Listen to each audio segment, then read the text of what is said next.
into our Father's word, I like to say a word of prayer. Oh, eternal God, we ask you to bless us in your word. In Jesus' name we pray. Amen. We're in the book of Enoch, chapter 107, and we will be doing the study from Genesis chapter 5, 6, 7, 8, and 9. This was a full study on the time of Noah and why it occurred and why it happened. I like to get further deep into God's word to give you a better understanding of God's word rather than listen to some man who are teaching you half of what had been said in Genesis chapter 5 and 6 and 7 doesn't cover the whole lecture or telecast as been said.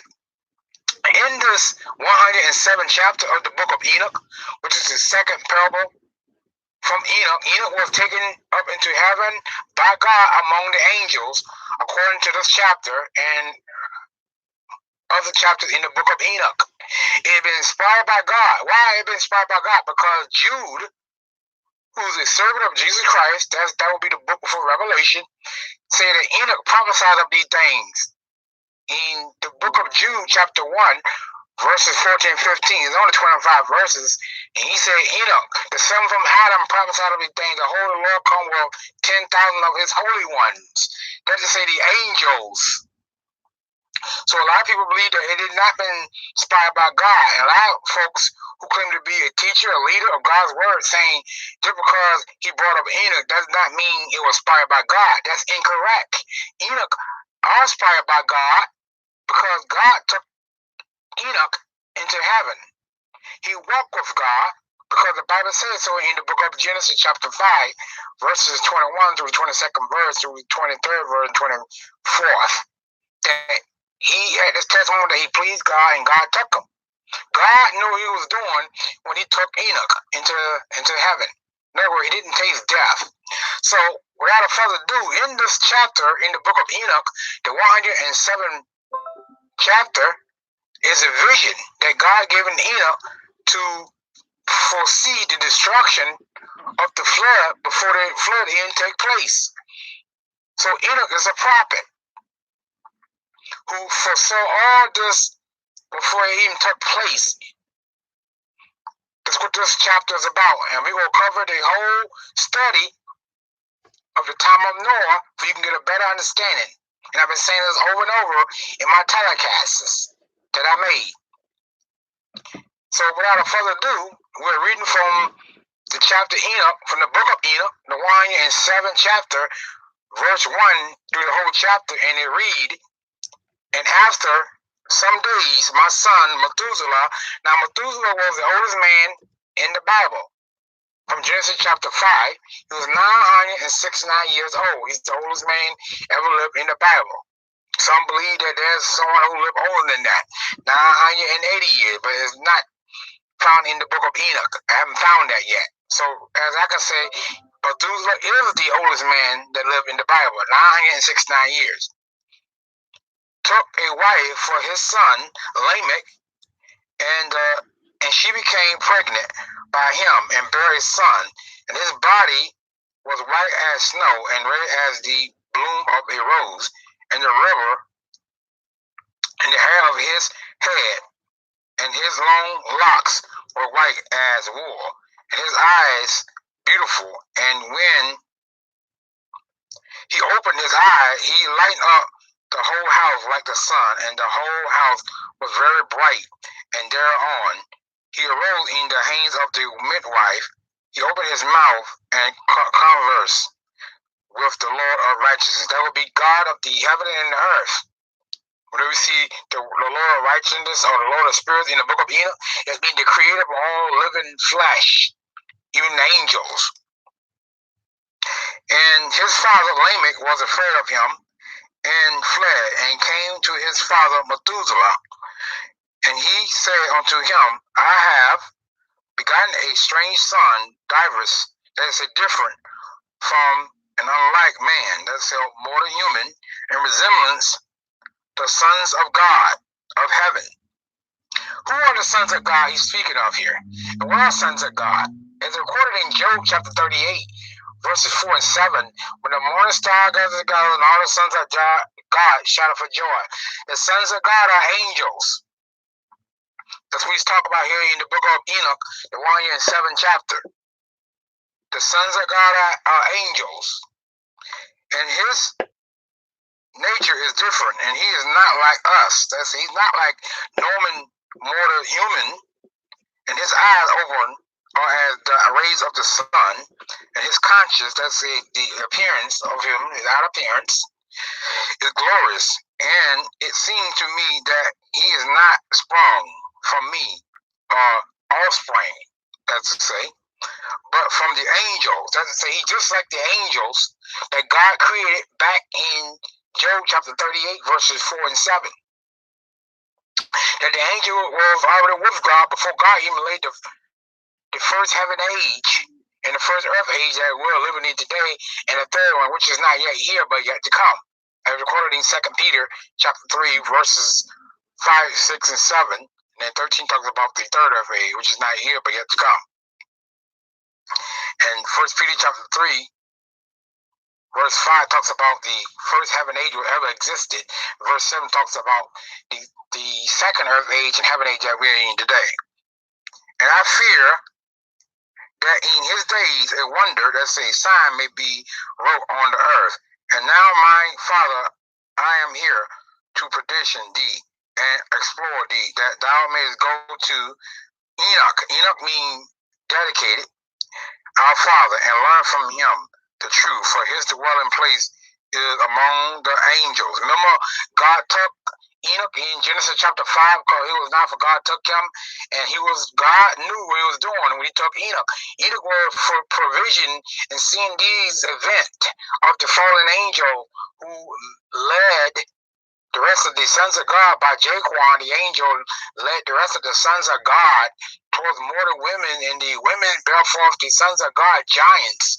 Now again, I tell you this before, the sons of God are not giants. The sons of God are the fallen ones that fell with Lucifer in the first heaven age. Jaquan was the one who led the rest of the sons of God towards mortal women, and the mortal women bear forth giants.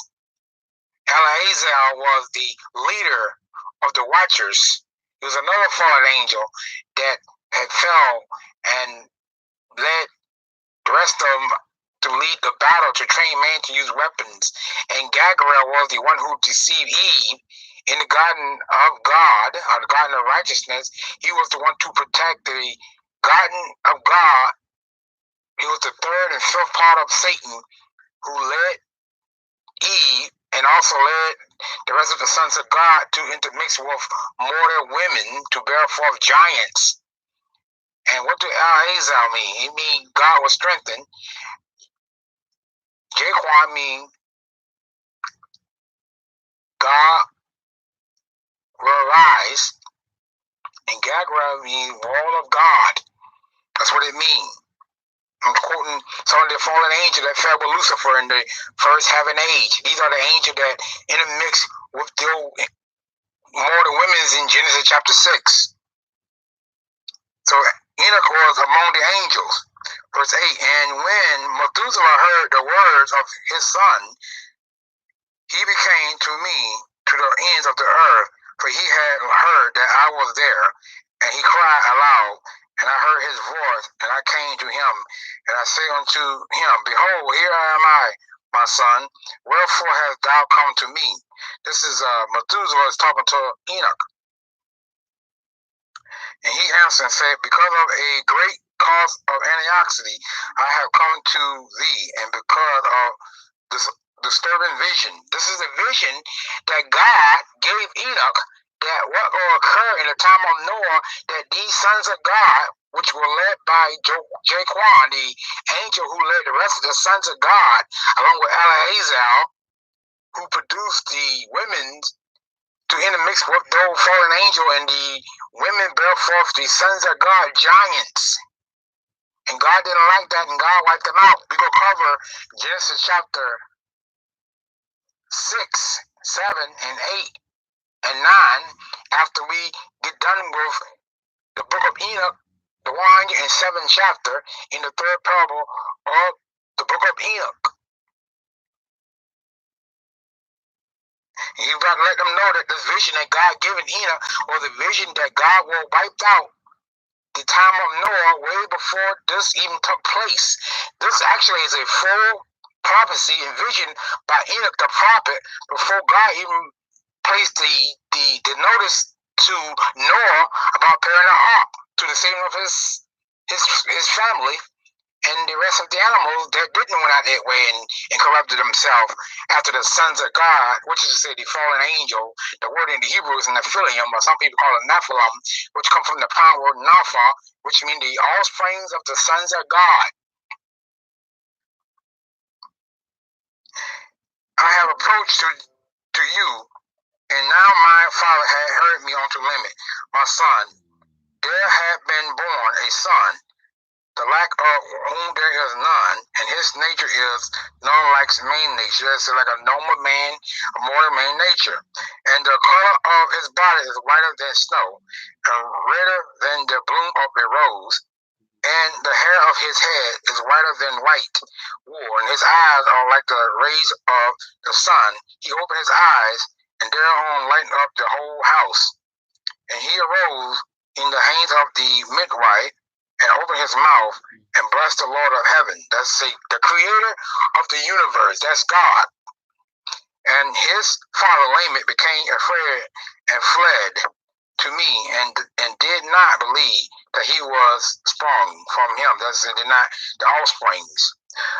Now that's what he's about to say here. But that he was in the likeness of the angels of heaven. That's he was like made on like unto the angels of heaven. Remember God saying in Genesis chapter 1, verse 26, God said, let us make man in our own image. God was speaking to the angels and himself. That's to say, let us make man in the likeness as we look. So I don't want to hear no one saying that God was speaking to someone. God was speaking to the angelic beings, the angels. And behold, I look, I have come to thee, that thou mayest make known to me the truth. That's say, I don't understand what is being said to me at this point, but please explain to me what this vision is about. And I, Enoch, this is Enoch answering Methuselah, answer and say unto him, the Lord will do a new thing. This is a prophecy and a provision by God to Enoch to explain to Methuselah that God will cause a great flood to wipe out those sons of God who intermixed with mortal women, and the mortal women brought forth them giants. And as we read in the book of Enoch, the 107th chapter, in the third parable of the book of Enoch, you'll see right here in the same chapter, God speaking through the mouth of Enoch the prophet to his son Methuselah, that I will cause it to rain, I will destroy everything that corrupted himself after going into the daughter of men, which is say mortal women. The sons of God took them wives and all they had chose, and the wife of the fallen angel bare forth the sons of God, giants. So listen what he said as God's words unfold. And I answer and say unto him, the Lord will do a new thing on the earth. This I have already seen in a vision. Now, this is a vision that God had shown Enoch, the prophet, immediately when God took him up into heaven, that I will cause flood upon the time of Noah to wipe out those giants and those fallen angels that fell with Lucifer in the first heaven age, which were led by Jaquan, the fallen angel, who led the rest of the sons of God, as according Enoch chapter 6 to 9, verse 7, who led the rest of the sons of God to intermix with mortal women, and the women brought forth the angel giants. If you haven't read the book of Enoch, educate yourself. Read the book of Enoch, chapter 6 to 9, where Jaquan led the rest of the sons of God towards mortal women, and the mortal women brought forth the sons of God, which is to say the fallen angel giants.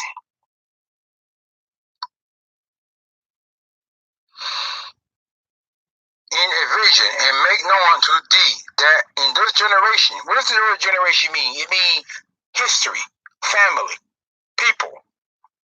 The generation in the time of Noah. That's what he's talking about. And my father Jared was the father of Enoch. some of the angel of heaven. Now remember, look what he says in the book of Enoch, the chapter 107. He says, some of the angel of heaven, these are the fallen Nephilim, which come from the base word Napha, which means the offsprings of the sons of God. Transgress the word of the Lord. What do you mean? They disobey the ordinances and the command of our Father. They left their first habitation, as recorded in the book of Jude, chapter 1, verse 6. What do he say? He said, and the angel which kept not their first estate, but left their own habitation. That word in the Greek means original dwelling, the original spot. God wiped them out. 2 Peter chapter 2, verse 4, for God spared not the angel, but cast him down to hell and reserved him to the chains of darkness.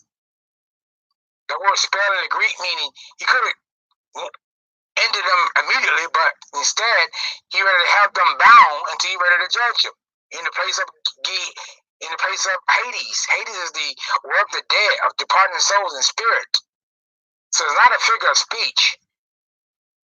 The word Hades is mentioned in Revelation chapter 20, verses 11, where John said hell and death were cast into the lake of fire. What do you mean hell? I thought that word hell was the real hell. That word in the Greek is Hades.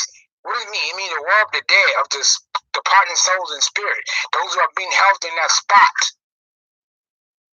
So what he's saying is, the world of the dead, of departing souls and spirit, are cast into the real lake of fire, which is the real hell. That's what John was saying in Revelation chapter 20, verse 11. So he said this, some of the angels transgress. That word means to break the ordinances and the command of our Father, the word of the Lord. And behold, they committed sin. What sin did they did? The sons of God who fell with Lucifer, who were led by Jaquan, the angel, as recorded in the book of Enoch, chapter 69, verse 7, who led the rest of the sons of God in a mix with mortal women, as me and you are, and the mortal women brought forth the sons of God, giants. That's why God wiped them out. He drowned them.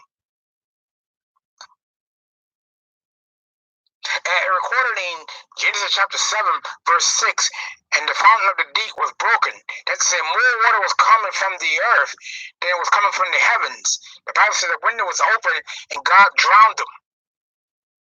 God told Noah, in 7 days I will cause a flood to come up on the land, 40 days and 40 nights. It rained in 7 days, and on that day Noah entered the ark. That's when it began to rain. The fountain of the earth was cracked, and the windows of heaven was open, and God wiped out the whole race of giants, along with the fallen sons of God, which is say the fallen angels. And behold, they committed sin, transgressed the law, and have united themselves with women. You see right here in the book of Enoch, the 107th chapter, verse 14, he said they have united themselves with women. That's the mortal women, as recorded in Genesis chapter 6, verse 1 and 2 and 4. The sons of God saw the daughters of man, that they were fair, that is, they were beautiful. The sons of God are the angels.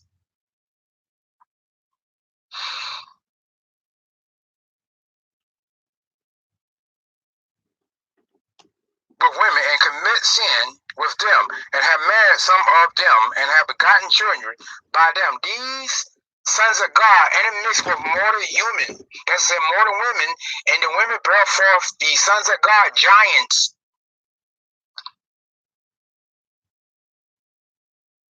This is what it says in verse 17. And they should produce on the earth giants. This word in the Hebrew is Nephilim. Nephilim, come from the base word Napha, which is Nhap, which means the offsprings of the sons of God. Break this word giants back in the Hebrew. In the book of Enoch, the 107th chapter, in verse 17, brought up the word giants. This word in the Hebrew is the offsprings of the sons of God. Remember I told you that the sons of God are not giants. The sons of God are the fallen angels. When the fallen angel went into the mortal women, impregnated them, the women brought forth the giants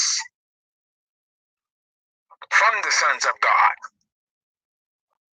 not according to the spirit, but according to the flesh.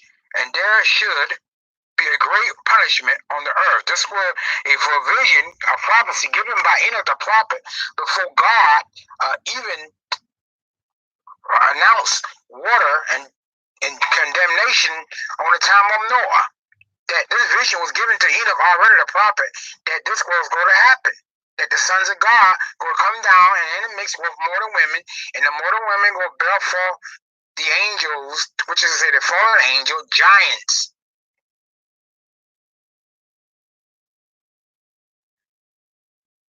And the earth shall be clean from all immortality. Yet there shall come a great destruction over the whole earth, and there shall be a deluge and a great destruction for 1 year. And this son who has been born unto you shall be left on the earth, and his 3 children. Now, what he's talking about?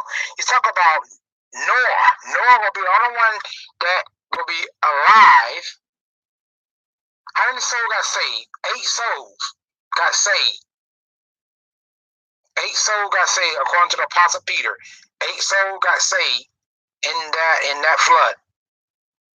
It was only Noah and his wife, and Noah's wife and his sons got saved.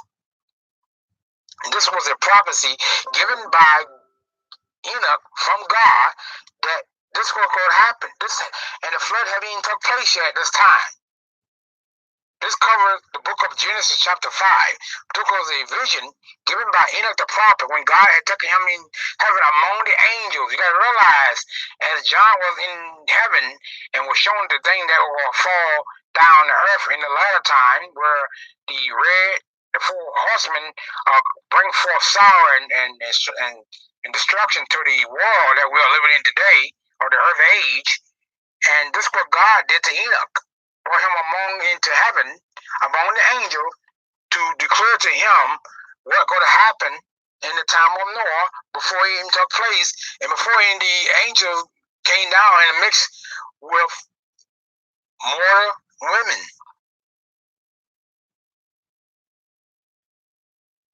This is what he said.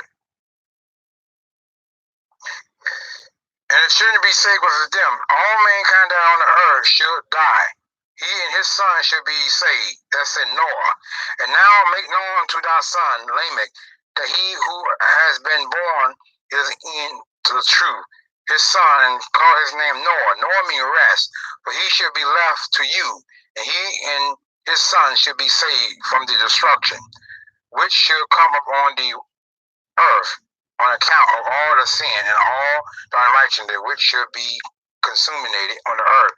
And those in his days, and after that, there should be still more unrighteousness than that which was first consumated on the earth. In other words, what he's saying is, and not only the time of Noah was unrighteousness, but there was other race of giants after the original Nephilim, which is after the sons of God came in and impregnated more than women, as me and you are, and the women brought forth the angel giants.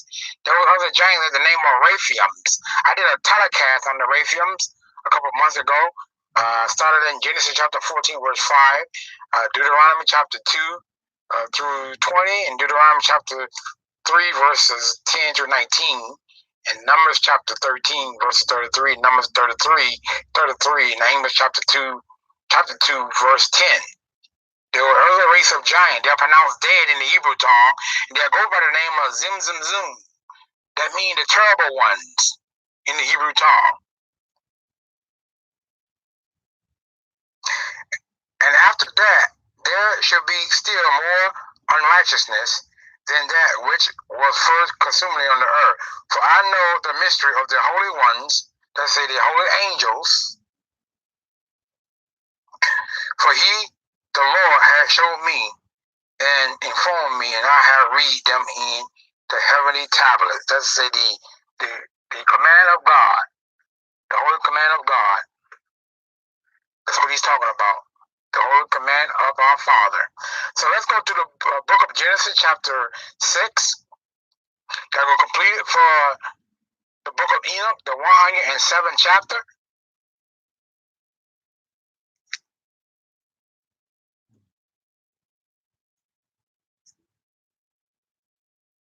we in Genesis chapter 6, and we're going to read the whole chapter through the 7 and 8 and 9 chapter. And it came to a pass, as it happened, when men began to multiply on the face of the earth. That's it, when men become plenty, that means a lot. And daughters were born unto them. Let's say, when men began to multiply, men and women began to multiply. The men had children, and the children was women. That's what it's saying. That the sons of God saw the daughters of men, that they were fair. That means the word fair means beautiful. Check the word out, fair means. They weren't ugly women. After the sons of God began to be many on the earth, that's to say, more men, as mean you, had children, and the children was women. And the sons of God here, speaking of in verse 2, in Genesis chapter 6, verse 2, are the angels. As it recorded in Job chapter 38, verses 4 and 7, when the morning star gathered together and all the sons of God shouted for joy. The sons of God are angels. As I read in the book of Enoch, chapter 107, chapter, verses 7, where Enoch was among the angel, and one was resembles the sons of God. That's to say, the angels. So the element mean that they were fair. They took them wife of all which they chose. They said, these are the angels. Remember, Jaquan was the leader of the rest of the fallen angel, who led the rest of the angel to intermix with mortal women, and the women bear forth the fallen angel giants.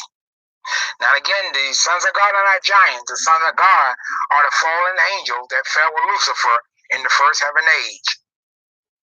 Verse 3, and the Lord said, my spirit shall not always strive with man, for that he also is flesh, yet his days shall be 120 years. What this is saying is, I'm not always going to deal with mankind, because we all flesh. And what also is saying here in verse 3, that he haven't reigned in 120 years. Verses 4, there were giants in the earth in those days, and also after that, when the sons of God, that's say the angels, mentioned it twice in this chapter, in chapter 6, came into the daughters of men, and that they bare children to them, the same became mighty men, which were old men of renown. What it's saying here, this word giants in the Hebrew, as I quoted to you in the book of Enoch, the 107th chapter. Remember, God gave Enoch the vision in the 107th chapter of the book of Enoch, saying that the angel intermixed with mortal women, and the mortal women bare them children, and these was not ordinary children, these were giants, and the women bare forth the sons of God, giants. That's why God wiped out the time of Noah. So this word in the Hebrew for the word giant is Nephilim, or some people pronounce it Nephilim, which come from the prime word Napha, which means the offspring of the sons of God. Verse 5, and God saw the wickedness of man was great in the earth, and the imagination of the thought of his heart was only evil continue. What did the word imagination mean? It means to think and to be created as one, to meditate about something that can bring it into existence. That's what the word imagination means. You want to check out the original definition of the word imagination. It means to be created and a resource of thinking to bring whatever become as was not real to exist. That God know that only imagination of our thought is only evil continually. So that's what it means. God wiped them out because of the time of Noah. And God knows our heart. Verse 6, and it repented the Lord. Now this would mean God not made a mistake. This basically what God is saying is, wow, I really am sorry, but you know, through the mouth of Enoch the prophet, in 1 Psalm 107, that he provisions, gave Enoch the vision that he will destroy the time of Noah because of the sons of God saw the daughters of man that they were fair. This means I am sorry. That's what this word means in the Hebrew. It means I am sorry. Now the NIV may translate it sorry for you. That's what it means. That he had made man on the earth and it grieved him at his heart. mean, I'm sorry that I made, man, but God knows what we're going to do. God knows, because God created us. Verse 7, and the Lord said, I will destroy man whom I have created from the face of the earth, both man and beast, and every creeping thing, and the fowl of the air, for it repented me that I have made them. No, I'm sorry. That don't mean he made a mistake. That means everything went out of their way. It didn't went as he said it was going to go. It was meant not. God did not meant for this to happen, and it didn't carry out as God wanted to be carried out. So God wiped out this time on Noah because of the angel. And it mixed forth mortal women, and the mortal women brought forth the fallen angel giants. Verse 8, but Noah found grace in the eyes of the Lord. What did the word grace mean? Unmerited favor, meaning he favored us, meaning we don't deserve it. Verse 9, these are the generation of Noah, that's the history, family, descendants, was a just man and perfect in his generation, and Noah walked with God. This word perfect in the Hebrew means Noah was without blemish. He was without fault. He was upright before God. Check this word out, perfect, in the Hebrew tongue. It means he was made upright, without blemish. What is blemish? Blemish was spot. It's not clean. It's undefiled. Verse 10, and Noah begot 3 sons, Shem, Ham, and Japheth. The earth also was corrupted before God, and the earth was filled with violence. And because the sons of God intermixed with mortal women, and the sons of God impregnated the mortal women, and the mortal women brought forth the sons of God, giants. Verse 12, and God looked upon the earth, and behold, look, it was corrupted, for all flesh had corrupted his way upon the earth. After those sons of God, if you read the book of Enoch, chapter 9, where you see that all flesh got hanging so bad that even the giants started turning on one another. If you read the book of Enoch, chapter 9, everything corrupted itself, started eating up one another, started attacking the fishes and all that, and that's why God wiped out this time of Noah.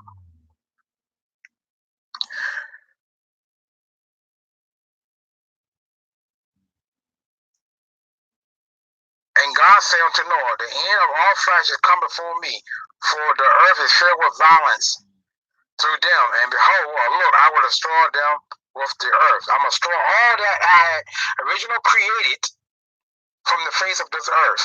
Make thee an ark of gopher wood, rooms should thou make in the ark, and thou shalt pitch it within, and without the pitch. And this is the fashion which thou should make it of. The length of the ark shall be 300 cubits. Cubits is inches, not feet. The breadth of it 50 cubits, that's the inches, and the height of it 30 cubits, that means inches. And window should thou make it to the ark, and in the cubit, that is the inches, should thou finish it above, and the door of the ark thou shalt set in the side thereof, with lower, second, and third stories should thou make it. In other words, it will be 3 sections of the ark. That's what God is instructing Noah, to build the ark. Behold, verse 17, I do bring a flood of water upon the earth. You remember in the book of Enoch, chapter 1 and 7, that God gave the vision to Enoch that God will allow, look what a vision that God given to Enoch, that God will cause a flood to wipe out the time of Noah. And God was speaking to Methuselah, which is Lamech. Methuselah is the father of Noah, and then Lamech was trying to understand the vision, and God was telling him, here, your son is the only one that will be alive with his family. Remember I read from the book of Enoch, the 107th chapter, verses the 17, 18 verse, that God only one will have alive with his family was the one that I'm talking to you right now today, which is Noah. Noah was the only one to be alive, as it was already pre-prophesied and given the vision by Enoch the prophet. In the book of Enoch, the 107th chapter was given to him already before this even took place, that destruction that God would bring in the time of his sons and his wives, and Noah will be the only one that will be saved, all flesh that he ever had created would be destroyed. Why? Because the sons of God, which were led by Jaquan the angel, had led the rest of the angels and mixed with the daughters of men, and the daughters of man bare forth the giants. That's to say, more than women, bore the sons of God, the giants. The giants went in and impregnated, the angel went in and impregnated the mortal women, and the mortal women bear forth the giants.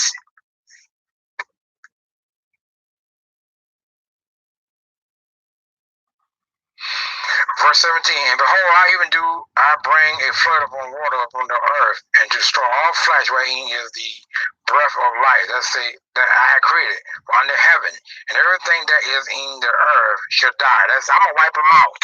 That's what God is saying. Verse 18, but with thee will I establish my covenant. That's the agreement. And thou shalt come into the ark, that thou and thy son and thy wife and thy son wife with thee, and every living thing of all flesh of every sort should thou bring into the ark. To keep them alive with thee should be a male and female.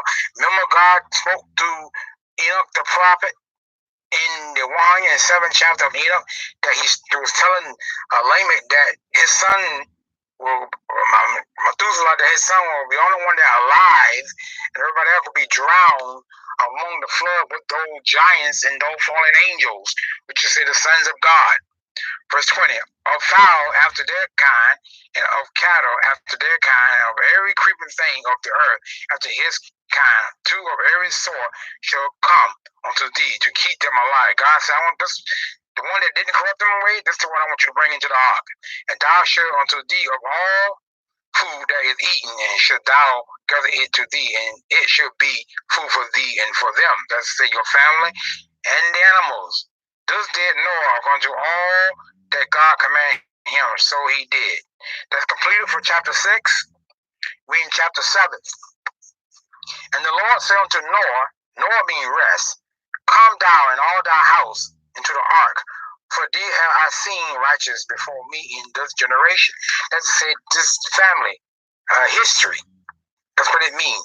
Of every clean beast thou shalt take to thee by sevens, the male and his female, and of the beasts that are not clean by twos, the male and his female. Of fowl, that's a bird, also of the air by sevens, the male and the female, to keep seed alive, that's a replenish, upon the face of all the earth.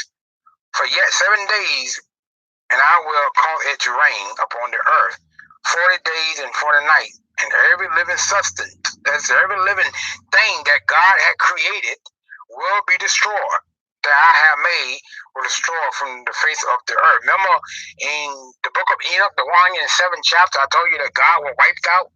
He was speaking through Methuselah about his son Noah, that Noah and his son wife will only one will be kept alive, but everybody else, along with their angels, and the giant will be wiped out in the flood. Look what God is telling Noah here in Genesis chapter 7, verse 3. Verse 4, for yet 7 days I will cause it to rain upon the earth 40 days and 40 nights, and every living substance that I have made will I destroy from off the face of the earth. Verse 5, and Noah did according to all that the Lord commanded him, and Noah was 600 years old when the flood was upon the earth. Verse 7, and Noah went in, and his sons, and his wife, and his son's wife. Remember I told you earlier, 8 souls got saved according to the Apostle Peter in his writing. In the book of Enoch, let us know in his vision already, before this even took place, that this was going to happen. Well, I'll tell you what a prophet is. A prophet is one who foretell an event before it takes place. And if it doesn't come to a pass as he stated, then he's not of God. So Enoch was a prophet. He prophesied about these things, because Jude, the chapter before you get to Revelation chapter 1, said that. He said the Lord prophesied of these things, the 7 from Adam, that the Lord will come with 10,000 of his holy one. That would say the angels. So Enoch was a prophet, and this was a provision and a prophecy by Enoch the prophet. In Psalm 100 and in the book of Enoch, the 107th chapter, verses 17, that God gave the vision to him to announce a destruction of the time of Noah before the flood even take place. And that's what a prophet is.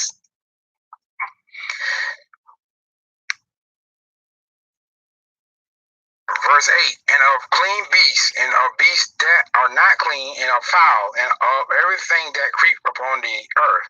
Verse 9, there went in two and two unto Noah into the ark, male and female, as God had commanded Noah. Verse 10, it came to pass as it happened after 7 days that the waters of the flood were upon the earth, as God told him earlier at the beginning in this chapter, that in 7 days I will cause it to rain, and we will see that more water will come from the foundation of the earth than from the heavens. Verse 11,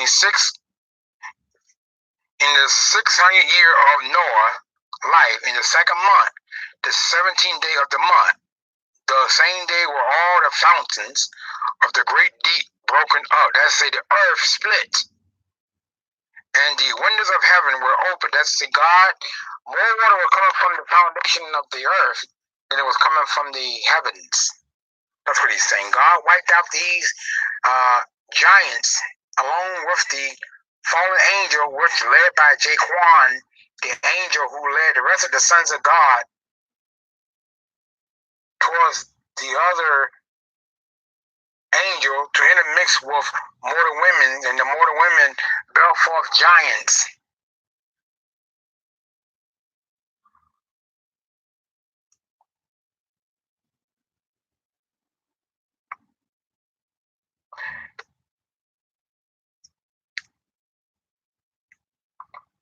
And that's what happened in the time of Noah. To get a better understanding what had been going on with the time of Noah. Verse 12, and the rain was upon the earth 40 days and 40 nights. In the same seventh day entered Noah and Shem, Ham, and Japheth, the sons of Noah and Noah's wife. That's to say, the same day they entered the ark, that when the foundation of the earth split and the window was open and drowned out those giants, which the mortal women bare forth the sons of God, and the sons of God came in and impregnated the mortal women, and the mortal women brought forth the giants.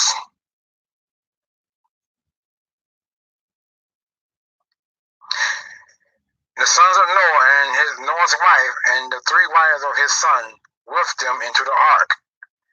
They and every beast after his kind, and all the cattle after their kind, and every creeping thing that creep upon the earth after his kind, and every fowl after every bird after his kind, every bird of every source, all birds.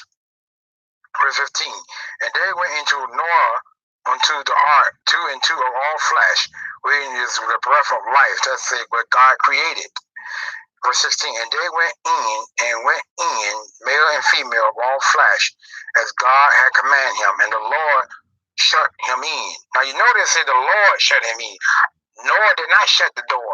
God made sure that none of those angels and the daughters of men, which is to say those who allowed the angel to impregnate them, and the women brought forth the fallen angels, giants. God shut the door. Verse 17, and the flood was 40 days upon the earth. God made sure that he drowned them out, that none would survive. And the waters increased and bare up the ark. That's it began to rise, and the ark began to rise. And the ark went up on the face of the waters, and the water prevailed, that may succeeded upon the earth, and all the high hills that were under the whole heaven. Remember I told you what the word heaven means? It's an eventual expansion in above the sky. Whatever above the sky is considered a heaven age. Now you see here in Genesis chapter 7 that Noah's flood did not destroy the heaven. Now we're going to explain to you why it didn't, because people like to mislead and teach people that 2 Peter chapter 3 verse 5 and 6 is talking about Noah's flood. It's not talking about Noah's flood. Noah's flood did not destroy the firmament. Surely there is 2 floods mentioned in the Bible. That was a flood that God wiped out the first heaven age, in Genesis chapter 1, verse 2. There was an entire earth age and heaven age in Genesis chapter 1, verse 1. In the beginning, God created the heaven and earth, period. It didn't say when. In verse 2, the earth became void. That word became in the Hebrew is pronounced haya. Check that word out, was. And the word void in Hebrew is tuhu vavuhu, meaning it became a totally wasteland.